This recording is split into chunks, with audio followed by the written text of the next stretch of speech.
Train में मौजूद सभी लोगों ने जीते जी मौत को देखा था। लेकिन क्या हुआ था वो जानने के लिए चलना होगा 6 घंटे पहले। उस दिन राज अपने दोस्तों के साथ ट्रेन से कॉलेज ट्रिप पर जा रहा था, अपने क्लासमेट तेजस्विनी के ख्यालों में खोया हुआ। तेजस्विनी को अपने बगल में आके बैठा देख उसका मन खिल उठा।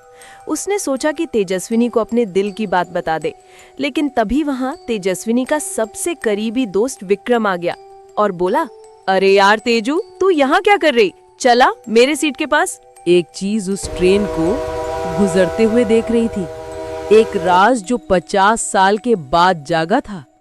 ट्रेन को देखकर वो तेजी से उसके पीछे भागा। अचानक ट्रेन चलते चलते बीच जंगल में रुक गई। किसी को कुछ नहीं समझ आ रहा था। तेजस्विनी को चिंता में देख राज ने बोला, चिंता मत करो तेजस्विनी, मैं जाकर ड्राइवर साहब से पूछता हूँ। तभी विक्रम ने गुस्से में कहा, तू रुक जा, मैं देख के आता हूँ। तेजू, तू अपना ख्याल रखना। जब विक्रम ड्राइवर की बोगी में गया तो वहां कोई नहीं था, सिर्फ खून के धब्बे थे। तभी बाहर से भेड़ियों की आवाज आने लगी। विक्रम के पसीने छूटने लगे। बगल से चिंटू नामक लड़के की आवाज आई, ये वही जंगल है जहां 50 साल पहले हादसा हुआ था। मेरे दादाजी ने बताया था, उस दिन भी पूर्णिमा की रात थी। एक ब्रह्म राक्षस ने सबको मार दिया था। कोई नहीं बचा जो उस ट्रेन में यहाँ आया था। चुप कर बेवकूफ, विक्रम बोला, ये सब बकवास है। लेकिन तभी ट्रेन में सड़ी हुई मांस जैसी बदबू फैलने लगी और ट्रेन से दूरी पर एक आदमी दिख गया, लंबे बालों वाला। उसकी पीठ उनकी तरफ थी। विक्रम बोला, मैं जाकर पूछता हूँ। उसने ट्रेन का दरवाजा खोला और नीचे उतर गया। माफ कीजिए, हमारी ट्रेन खराब हो गई है।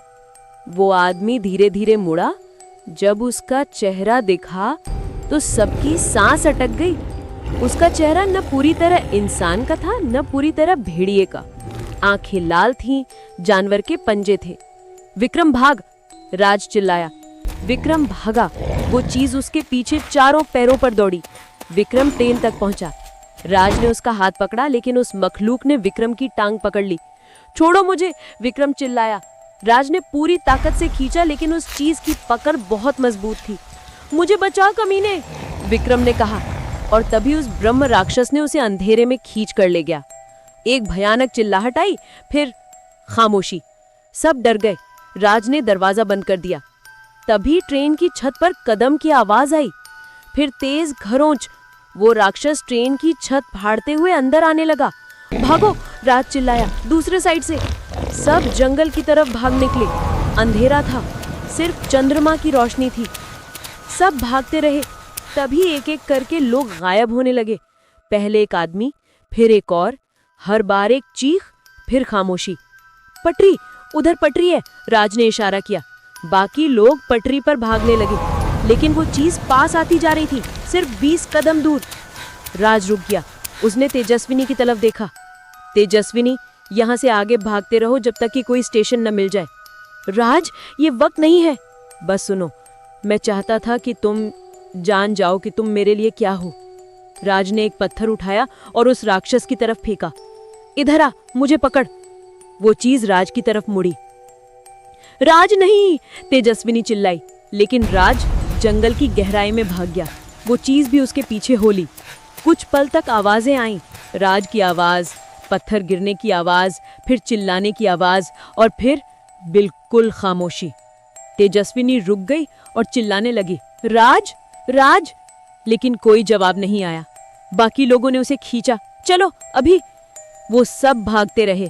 आधे घंटे बाद उन्हें एक स्टेशन मिली। रोशनी थी, लोग थे। पुलिस आई, जांच हुई, लेकिन जब वो वापस गए तो राज का कोई निशान नहीं मिला। न प्लेटफॉर्म, न बिल्डिंग, बस जंगल था। और राज, विक्रम, गुमशुदा लोग, कोई शरीर नहीं मिली, कुछ भी नहीं। उनके साथ क्या हुआ किसी को नहीं पता। लेकिन एक बात तो तय है कि राज ने अंत में तेजस्विनी को अपने दिल की बात बता दी। लेकिन इस कहानी का वो अंत नहीं हुआ जो हम चाहते थे। तेजस्विनी आज भी उस जंगल में जाती है राज को ढूंढने, इस उम्मीद में कि कभी न कभी हो उसे मिल जाएगा। लेकिन शायद ये कहानी अधूरी ही रह जाएगी। क्या राज की तेजस्विनी के लिए ये कुर्बानी सही थी? कमेंट्स में ज़रूर बताएं। और बताएं कि क्या आपने भी कभी प्यार की खातिर कोई कुर्बानी दी है? और कहानी अच्छी लगी हो तो चैनल को सब्सक्राइब करना न भूलें। अपने दोस्तों को भी ये कहानी जरूर शेयर करें।